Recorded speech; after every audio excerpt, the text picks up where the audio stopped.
Wow, this is a big guy. He'll be up here someday. Thank you very much, Carson. Carson Carpenter, thank you. We are the common cause, we are the common people, and we only put America first.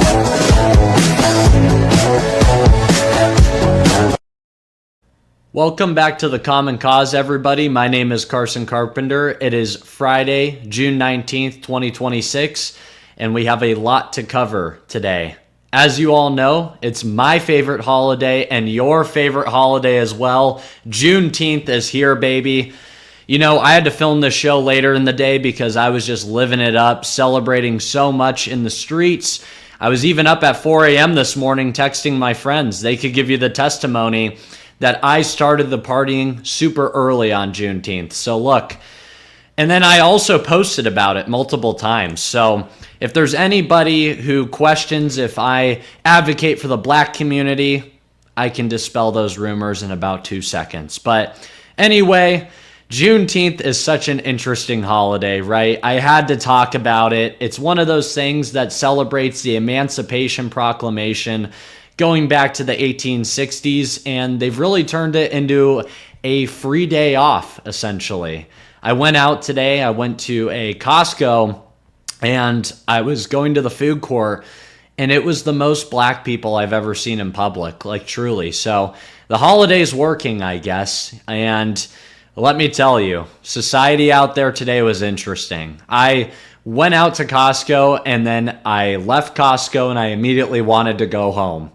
And so I did the rest of the day. You know, you have to party from your pad. So that's how I've celebrated Juneteenth. But everybody listening after the fact, you know, every day is Juneteenth, right? So it's not just June 19th, 2026. It's every single day. So anyway, make sure to check out the show, like, comment, and subscribe. Your feelings on Juneteenth, I want to hear about it. But you can also check out my platforms on the ticker below. It's great to see you. It's great to have you back today. And we're covering a multitude of topics, but one that I found very interesting and I honestly thought of last night while I was doom scrolling was I started seeing a couple new characters come into the political arena. One of these people being David Mauricio, the other being Matt Nuclear, which I don't even know if that's his real name. They have almost infiltrated the political system like a plant, an industry plant. You know, usually that's something you talk about when it's a singer, when it's a songwriter, artist, even other arenas. Sports has plants. You've seen it with Jalen Brunson in New York. He came out of nowhere to shock the world, and everybody's better than Jalen Brunson until they play him, right? But there's a new type of plant in the political arena of talentless people accentuating to roles that overbear their talent level. And these two individuals are the key players that I saw last night. I saw they were getting shows. I saw they were being propped up by institutions that are trying to revive a comeback. Two of them being the Daily Wire and Jubilee Media. They had their prominence, they had their heydays, and now they've really fallen by the wayside, and they're clinging on to straws by bringing in new talent. And this talent is barely any talent, if not any at all. I've watched a couple of their clips. I've watched their accounts for a little bit now, and I just see these people, and I really think they're devoid of anything tangible. They're devoid of anything that is different. They're devoid of really a new wave in this country with Gen Z. They just feel like more of the establishment. And a lot of people are going to come at me and say, Carson, you had establishment views on Israel 2.5, 3 years ago.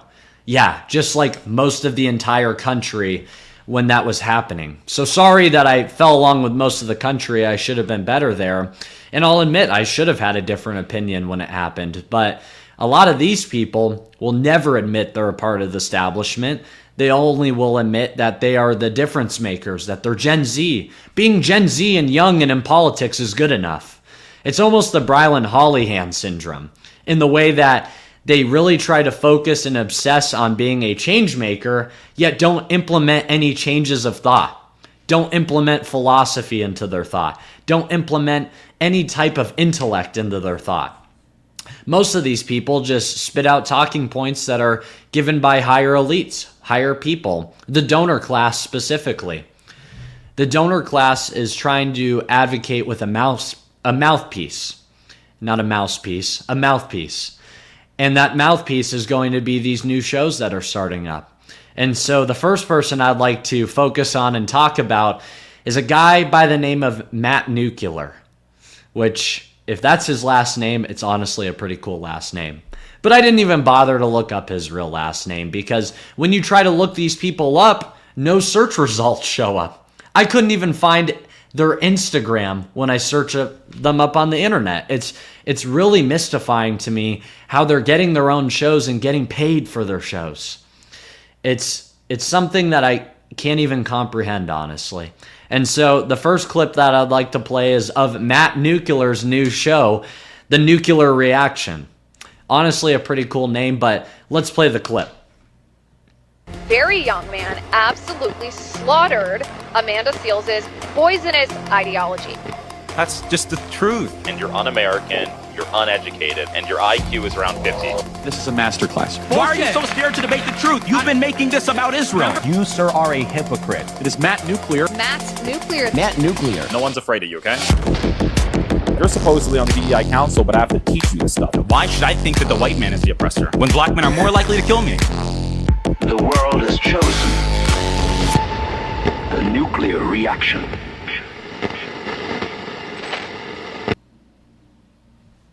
I mean, it's just unbelievable. Look, in that trailer, if you want to break it down, there's virtue signaling because he's a black conservative that, oh, I'm more likely to get killed by black people in Chicago than I am the white oppressor.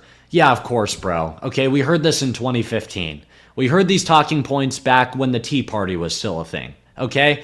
And you really think that's furthering black conservatives in the movement? No, that's just becoming a standard talking point, black conservative that's always cringe, that's always a cornball, and they're just really not making a difference with the culture. And so the nuclear report is going to be a little atom bomb, I guess, is what he's trying to say. He's trying to say on the nuclear report, we're going to talk about such niche and such heated topics. But then in that trailer, he says, well, let me tell you the truth about Israel. Israel's not the bad guy. So we're going to get the most lukewarm show of all time. It's going to be hosted on the Daily Wire, by the way, which they do need some new talent, but you know, you need talent first to bring in. I don't see much talent with this guy. And he did a debate on Jubilee, which is the next person that we're going to talk about is getting a show with Jubilee. This Matt Nuclear guy was debating with Deaf Noodles, and it was just a lukewarm debate against Dean Withers and Parker. He was just scapegoating, oh, well, women should, you know, just stay in the kitchen, essentially. Oh, black conservatives are being oppressed by other things, not the white man. It's not really doing anything for our culture. Like, I watch this guy, and it's the lukewarm reaction. You could call it something besides the nuclear reaction because there's really no reaction that's even being had because he's reiterating talking points from the donor class. And so it's just, I just truly can't believe this guy's being funded. Like, I just can't believe it. And in that trailer, he also says lukewarm talking points. It's nothing like a nuclear reaction. So anyway, I just can't believe it. But with this Matt Nuclear guy, we're seeing an industry plant syndrome that I have a feeling is going to become a normal in the political community. And people are going to reject this vehemently. You've already seen it with John Doyle's show. With John Doyle's show, people don't watch John Doyle to get a actual good opinion because if you've watched one episode of his show, it's a stereotypical conservative, oh, I'm the outside grifter, let me in.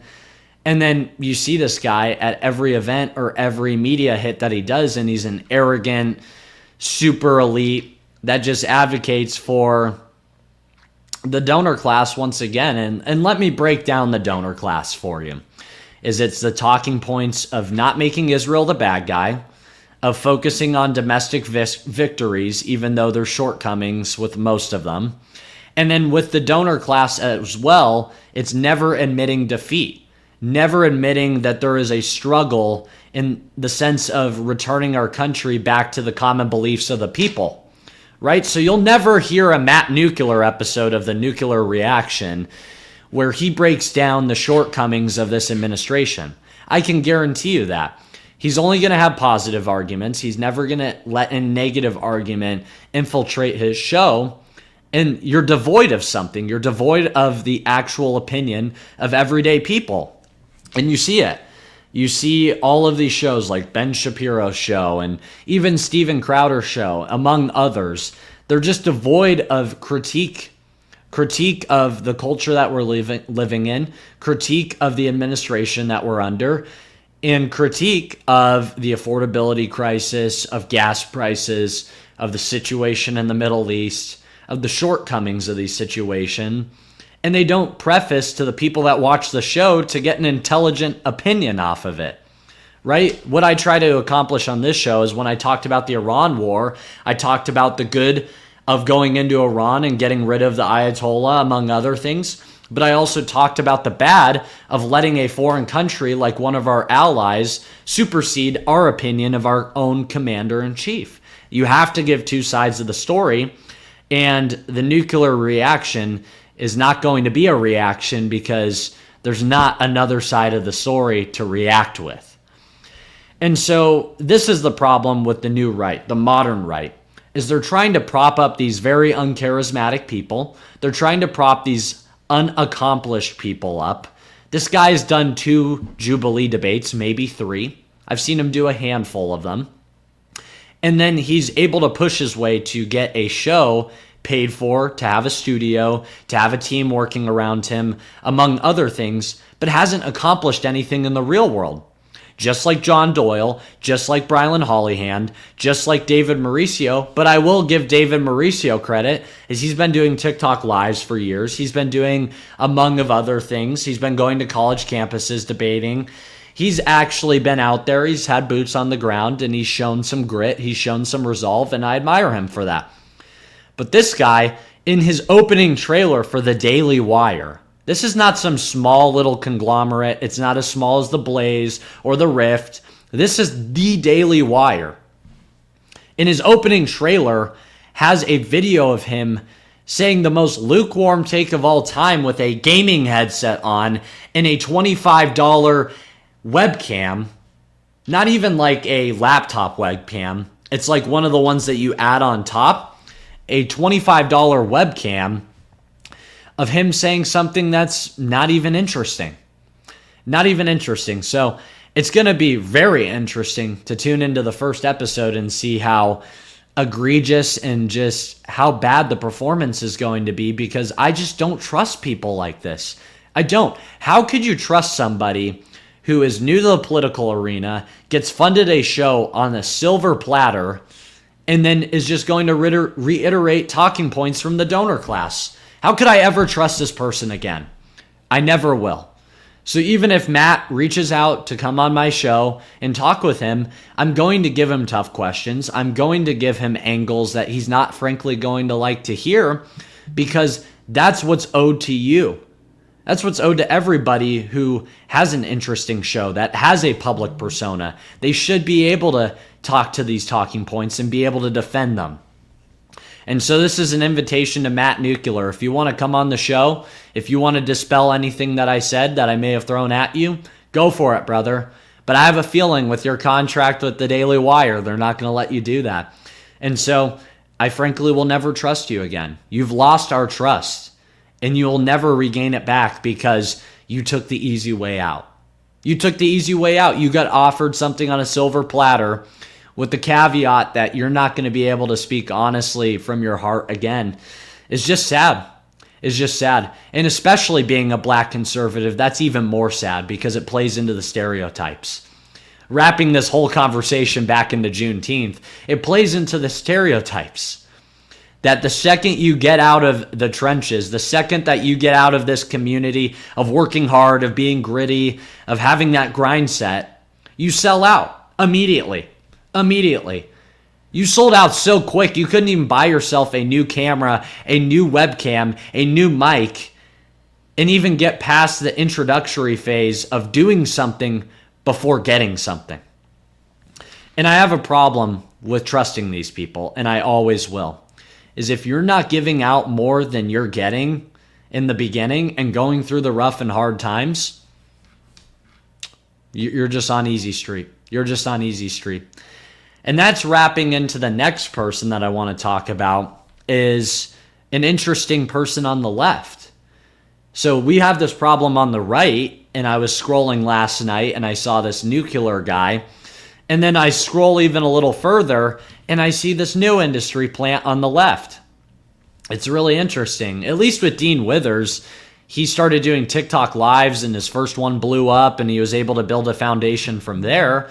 And even to my point is I started doing TikTok lives and it was getting hundreds of views and it's been a really amazing experience. And we've been doing it the honest and the natural way. The way that has integrity, the way that shows grit, spirit, and passion to you, the audience. These people don't have any of that. These people will not honestly be able to cherish an audience if they grow to prominence. That's what we've seen with John Doyle. John Doyle doesn't cherish the audience that he has. I know that for a fact. And then these guys are never going to know what it's like to cherish an audience for giving your undivided attention to us. And it's a very sad ordeal. But I was scrolling last night a little further and I came across someone named David Mauricio. He's somebody who I know has mutual friends with me. I know he's somebody who's a grinder, like I gave him credit earlier. And he's somebody who walks the walk and talks the talk, but just hasn't really grown to any influence yet. I'll be honest, is I don't know anything that he's done besides the campus debates and some of these debatings where he was able to shine on his own. He's just another person who's been propped up. But let me preface what he is doing. He just got offered a show with Jubilee. He is starting a show called The Split, co-hosted by Austin Julio Broughton, who's somebody I've never heard of as well. He's apparently a Christian nationalist, a Christian populist, whatever the hell that means. I don't know. A Christian populist. Those are two different things that don't necessarily go together. And I'd love to play the clip to show you the trailer of his brand new show, The Split.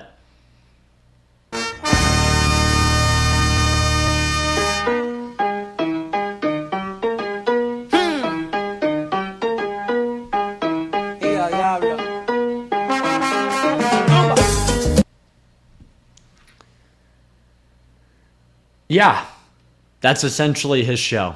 That was the trailer to his show.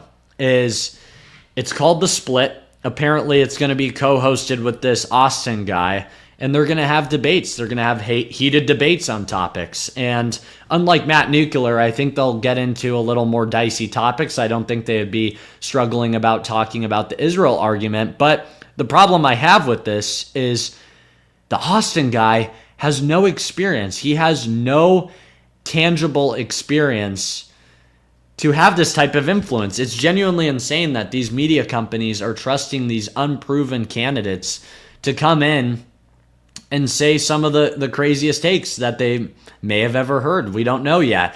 I guess the show is set to premiere June 28th, so good luck to both of them. I hope it's an entertaining show. But this is just another example of what I'm talking about. The industry plant taking over politics.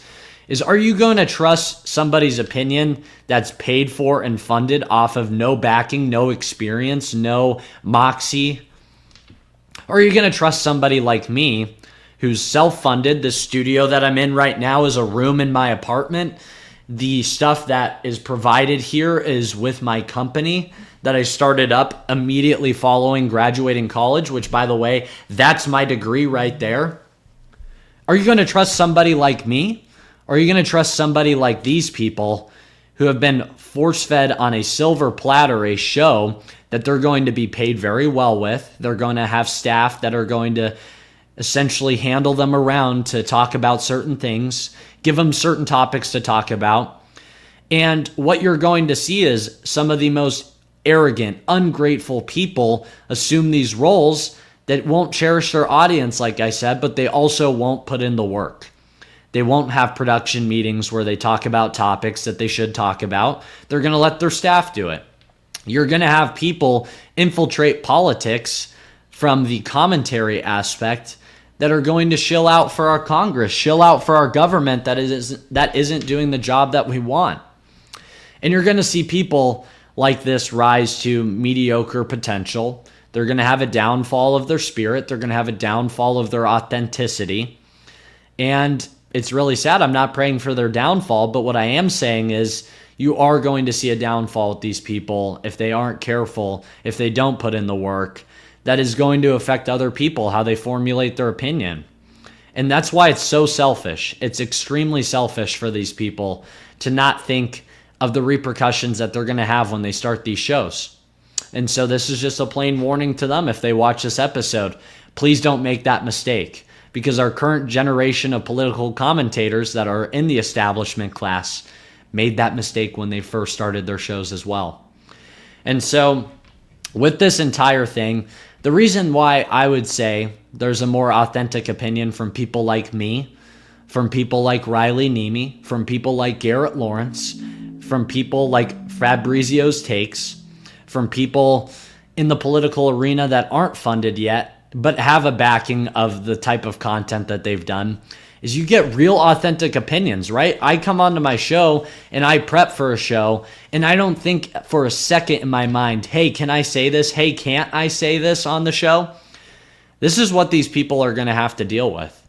And so I advise you to not tune into these type of things, to tune into shows that are more centered and more grounded in realities and facts like this, because there's no agenda, there's no talking points, there's nothing that is stopping me from saying anything.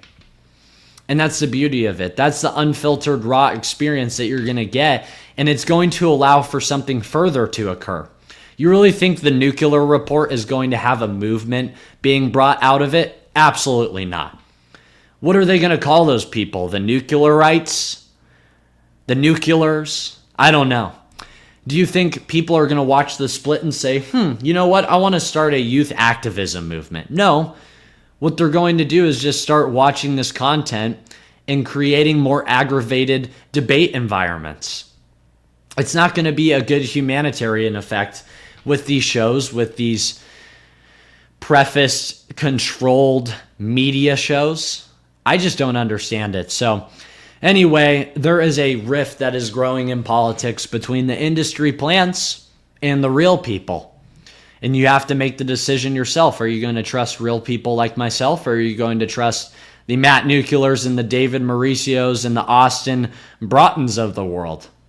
I don't know. Of the Brylan Hollyhans. You know, Brylan, I will give him credit, is the GOAT of political grifting. I will say that, because you have the Matt Nuclears that are down here. You have the David Mauricios that are down here. But then you have the Brylan Hollyhans up here, like the GOAT, the Seven Rings, the Tom Brady of the political grifting sector, right?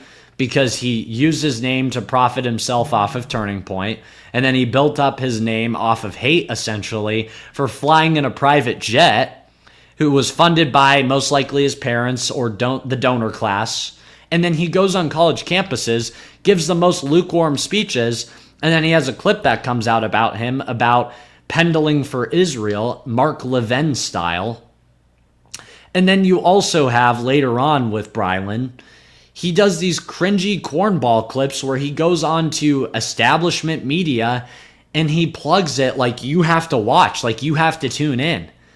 Like, hey everyone, I'm going on Fox News tomorrow morning. You should probably tune in to Fox and Friends with my good buddy and co-host Peter Ducey. It's like, no, you're not a co-host with Peter Ducey. He's an actual journalist. And so you're going to see more grifters rise into the political arena, and we have to hit them 10 times as hard. We got to hit them with as much as we can to dispel their lies. We do. Because you have people like Brylan Hollyhan going on to the Washington Monument, and he's showing DC, and he's like, right over there is the UFC fight, and then we got the Lincoln Memorial in the background. Like we haven't seen a clip of Washington, D.C. in the last 10 years on social media.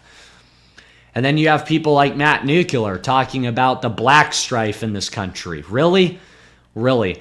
Man, the white oppressors ain't oppressing us anymore, but I'm more afraid to go to Chicago and get shot by a black person. Sorry, I forgot to code switch in out of Brylan Hollyhand's voice there, but you know what I was saying about Matt Nuclear. It's like, wow, we're still in that 2015 state of mind, right? We're in that empire state of mind where it's 2015 and Trump's going down the escalator and it's cool to be a black conservative saying, oh, I'm not going to get shot by my own race. I'm not going to get slimed out by my own race in the south side of Chicago because I'm so smart and I'm so put together that actually, no, it's not the white people oppressing us. It's other forces. And then you ask them, okay, so what forces are? Because the black community is disadvantaged, right? Because one, they don't have a high IQ level in the US. Two, they also don't perform very well among other statistics, especially in urban centers. And three, yeah, they're poorer overall. So there is something to explain it. But then you ask these black conservatives and they just throw it up to a whim and say, man, all black people are stupid except me. It's like, okay, what got you out of that cycle? What made you not stupid? You know, I've heard this term, you can't teach stupid, most of my life, and I would have to agree with it. What changed it for you? And it's so disgusting. It's race trading. They talk so badly about their race, and it's like, no. I want you to be nationalistic about your race, just like I am with mine. I'm not going to come up here and say, oh, these white trailer trash from my hometown just don't know what they're talking about. They, just peddle these stupid arguments about Israel saying they control everything in the world. But then I'm not going out there and saying that bad thing about my own race, but these black conservatives do it all the time. They throw it up and say, wow, I'm just one of the best smart people and I'm trying to change that stereotype, yet throw the rest of their black counterparts under the bus because they vote liberal. Well, maybe you should throw them under the bus because they don't have a high IQ level in these inner cities. They commit crimes at a high rate, but don't do it in a way that's such a cornball way of doing it and saying, oh, the white oppressors don't kill blacks. It's actually blacks killing themselves. It's like, really? Is that the truth nukes we're dropping on the nuclear reaction? Give me a break. Give me a break. Anyway, I hope Matt Nuclear comes on the show and he could dispel any of this, but that lucrative 6-figure contract with the Daily Wire necessarily ain't going to give you the most incentive to come on the show and break that, but maybe you haven't signed it yet. You know what? Maybe, Matt, I'll give you the benefit of the doubt. Maybe you got a week before your show starts and you can come on my show and say whatever you need to, but we'll even give you a better webcam. We'll even send you a $50 webcam that you could have, Matt, so that you could join the show and we could retain the quality of this program because I believe that's important. I believe it's important to you, the audience. You get what you're clicking on for the video and it's a good quality product. That's what I believe more than anything else. And so honestly, this is a Friday show. It's one of the less prepared shows. It's Casual Friday we got going here on the Common Cause, and this was something I saw last night and I couldn't ignore. I had to call some people out. We had to throw some flack their way, and let's see if they respond. If they don't respond, I think it's they don't want the smoke. Some people may say I'm not relevant enough. I'm not a big fish in the pond yet, but they'll wait and see. They'll wait and see. We're only 7 episodes into this puppy, and look, I'm not stopping anytime soon. In fact, I'm only going to be doing it more, and more. But with that being said, this was the 7th episode of The Common Cause. It was a little shorter of a show today. It was only on one topic, and it was really just flaming out these people for being disingenuous and really getting handed, I know I said it multiple times during the show, but a silver platter. And people may call it jealousy. They may call it a multitude of other things. But no, I think I have to call this out because there's so many people like me, not so many people like you, Matt, and you, David, that just get a free ride handed to you. This feels like the Obama scholarship when you go to college, right? I had to work for that degree and pay in full for it. Yet there's people on Matt's side with the black community that get handed scholarships left and right, that get handed government subsidy programs left and right. And so, yeah, I am going to call out when it's bullshit. And this is bullshit.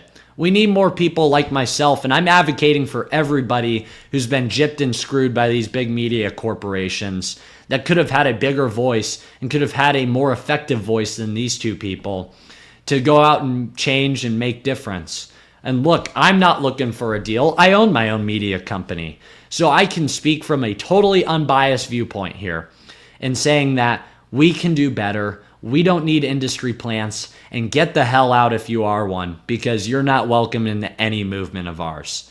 And this needs to change, and it needs to change quickly. So anyway, I'm going to keep advocating for you. I'm going to advocate for the smaller creators that deserve a shot, that deserve a chance.